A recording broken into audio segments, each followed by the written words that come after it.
Alright guys, welcome back to Yoast Built, and I know it's been a while since we made a video, but as you can tell by the title of this video, we have Snowbunny, the G23, on the dyno today. We're going to make some full power pulls and do a little bit of adjustments on the ECU. Since the last time you guys have seen it, I don't even know if you guys even seen the first rendition of this turbo setup. It was stock head bolts, Facebook Marketplace, $300 f23 bottom end, f20B cylinder head, all stock, reused everything. I didn't put nothing new in this motor. So an f20B cylinder head, a Euro R H22 Roscoe intake manifold, a eBay log with a Rev 9 48AR turbo, so like the smallest little T3 Rev 9 you can buy. And I believe on 7 or 8 pounds of boost, it made like 200 and I think it was 255 horsepower, 260 horsepower. You'll have to go check out the Facebook. I post a bunch of stuff on Facebook now because the way YouTube works and the algorithm and the monetization is really weird for me, so it doesn't work as well. But Facebook, you get short videos and everything works well. So go check out the Yoast Built Facebook page and my personal page, which is Michael Yoast, of course. And you can see all the videos of all of the fun stuff we do. Obviously, I'm healed pretty good from the accident now. For any of you that are concerned about that, shoulder's pretty good. I haven't been medically released to go back to work yet, so we're waiting on that. I do have 5 vertebrae in my back that are still snapped, and I do have the shoulder blade that is still in 5 pieces. So I don't pull anything on the ratchet straps. I have a friend do it for me, and don't race on slicks because it obviously hurts my back. And but we're there, we're healing, but. Let's get back to the video. Let me flip the camera around. I'll show you the car, show you the entire setup, talk about everything, and we'll go a little more in depth and make some dyno pulls. So for any of you, the first time watching this video or a video of mine, this is my personal 224 XLC dyno jet with an eddy current brake. It is not a free-floating dyno. Well, it is a free-floating dyno, but it has an eddy current brake. So we can apply load, we can tune, we can do cell-by-cell tuning. We do not offer tuning services here. We do offer dyno rentals, but we do not offer tuning services. Bring your own tuner. You can rent the dyno, get you in whatever you want. We have AFR, eddy brake, inductive signal so you can get proper RPM signal. I recalibrate the dyno for every car. So every car you get an accurate number and reading for horsepower and torque. I do obviously have myself or a friend of mine strap the car down. We make sure everything is safe. We have a fan up there that blows at 35 miles an hour. And then this, if you haven't watched the channel before, is one of the Civics that I started with, I don't know, 4.5 years ago.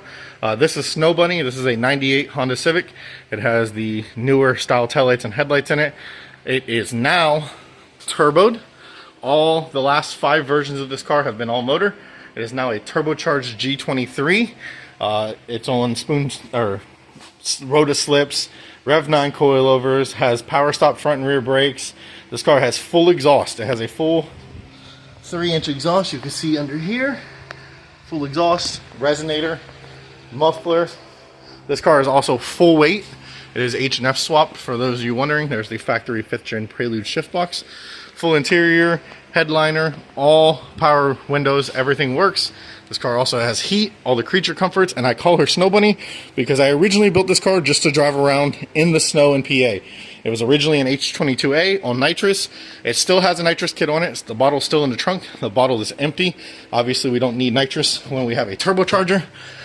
So now for the turbocharged setup, this is a JDM Odyssey F23. So this is the 9.8 to 1 compression F23. That is a JDM F20B cylinder head. So 2-liter cylinder head, 2.3 block. The common G23, no K-series pistons. This is usually stock bottom end. There's nothing done to this bottom end. If you go on YouTube and look up F23 dyno pulls, you'll see most of them stop around 280 to 300 will. That's where the stock rods and pistons are known for coming apart.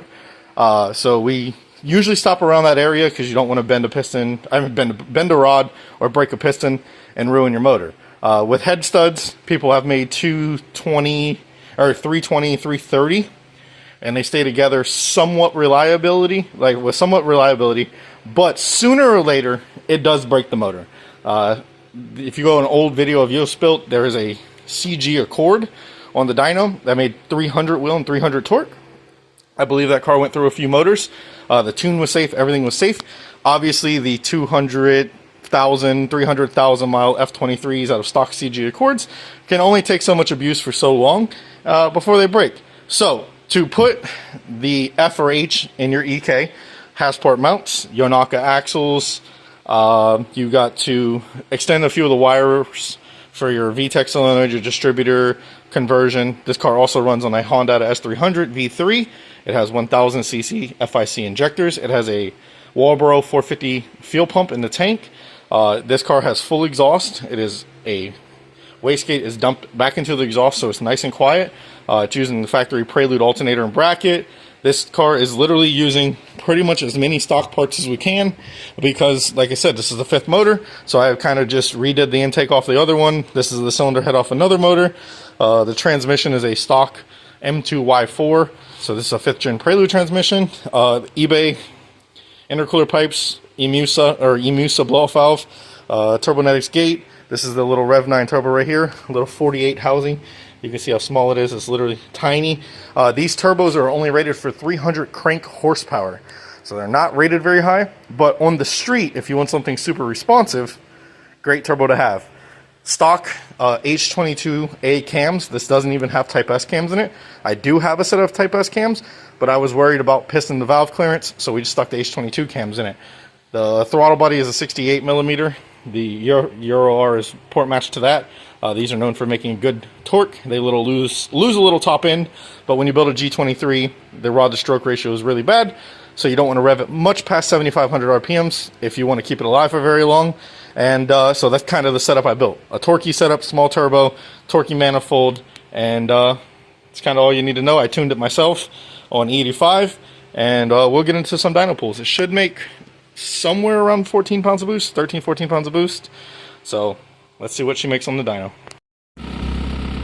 Alright guys, so we're going to warm her up a little bit. Half tank gas, she's completely cold. We'll calibrate the dyno. We'll get the dyno to a 3rd gear pull. I prefer to do a 3rd gear pull because it's a very good medium when you're doing power pulls between 1st and 2nd for tuning, and 4th and 5th for max power runs, high speed.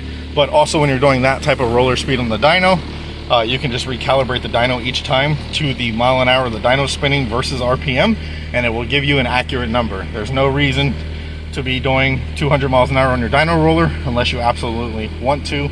And it's kind of crazy. I see comments about it all the time of why not doing 4th gear pulls. Well, a dyno is a tuning tool, so none of that really matters. You're just using it to see if it makes more power than last time. If you want peak numbers, obviously we can do a 4th gear pull for the final, recalibrate the dyno, and then you'll get your exact number you want.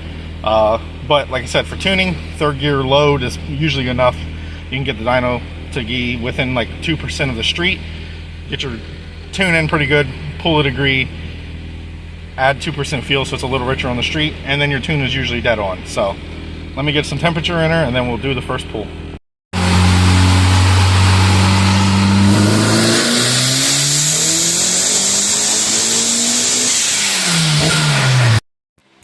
Of course, every time we open Honda.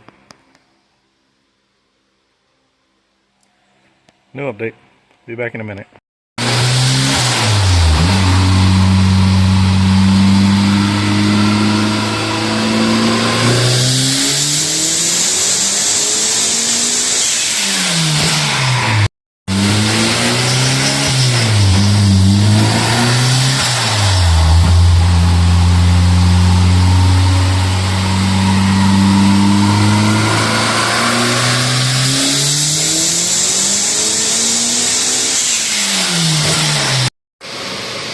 Alright guys, so you know I show you guys everything on the channel, I don't really hide anything. 316 horsepower at exactly 14 pounds. Look at the power band. We lost torque signal in the dyno, so the torque showed 140. But we know at 320 wheel, this thing makes 270, 280 foot-pounds of torque. Right there, 11.1 air fuels. And up here, when I roll in the boost, 12.1 air fuels, so it slowly goes from 12.1 to 11.1 for the entire pull. 316 horsepower, as we said earlier, 310 to 330 is where you push the limits with head studs on these motors that are stock. And this is only on 14 pounds of boost. Obviously, if we want to make more power, we can just add a little more boost. But with how smooth that is and how good the AFR looks, there's really no more reasons to turn it up. Like I said, the car went 12.9 at 115 on 13 pounds, 14 pounds up the track. So obviously that's enough power right there on a street tire to go 12.9 at 116 miles an hour in a 2,600 pound Civic with a 250 pound driver. So 2,800 pound Civic, 2,850 pounds. Full exhaust, quiet, sleeper mode, and only 14 pounds of boost. So what I would consider very low boost. But obviously on a stock motor you can only go so far. But look at that curve right there. Like I said, we don't hide anything. Third gear, 13.5 PSI up top. Because the turbo is so small, it only hit 14.1 on the hit.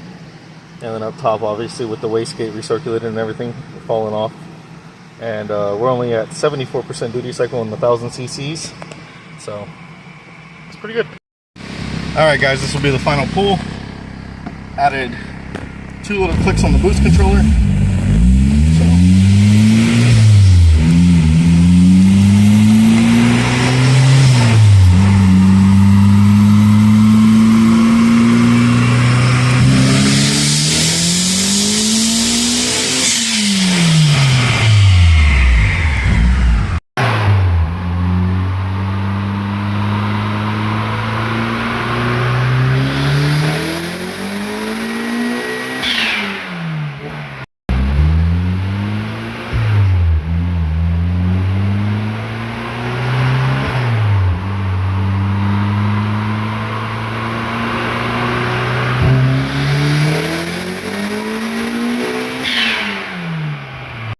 Alright guys, so this will wrap up the video. As you see right there at the top, that's the first pull we did today. Right there at the bottom, that's the pull we just did. So that was 14 pounds on the dot with the tune after I added some feel to it because we put a head gasket and head studs in the car and we gained a half a point of compression. So I knew the tune was off by a good amount. If you look down there at the bottom, that's the RFRs. It was super rich. It even pegged out the meter right there at the 9.0. And then up here was at 16 pounds.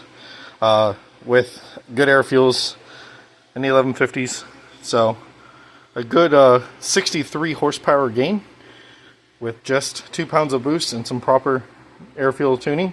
That first pull you could hear a slight hiccup in the car. This pull I had to put my timing back in it, fix my air fuels, and obviously the dyno pull was really smooth. I did start the pull later, if you wonder why this one starts here and this one starts here. Obviously when I turn this car up, I do not want to be starting pulls down here at $3,000. This, like I said earlier in the video, is a bone stock marketplace JDM f23. With the f20B head, it drops the compression down to 9.3 to 1 with a 3-layer head gasket. I had a 6-layer head gasket on it, which gave me a compression of about 8.85 or 8.85 to 1. So this is a half a point more compression. This car made 332 the last time on the dyno at 16 pounds, and half a point it made 343. So it did gain a couple horsepower with just that half a point of compression. Obviously with the new head gasket, seals better, head studs, it can hold the boost. The last time we had a little bit of water in the overflow after one dyno pass. This time we did 2 dyno passes on 16 pounds, 0 water in the overflow. So I'm going to turn it back down to about 14 pounds, which was right at around 300 horsepower. And then obviously if I need to turn it up in the street, now it has a good tune and everything for the air fuels, and it'll be fine. How long the stock F23 will last at 340 wheel horsepower is we're going to find out. So hopefully you enjoyed the video. Hopefully you guys enjoyed the dyno pulls. And until the next one, as always, you guys are the greatest.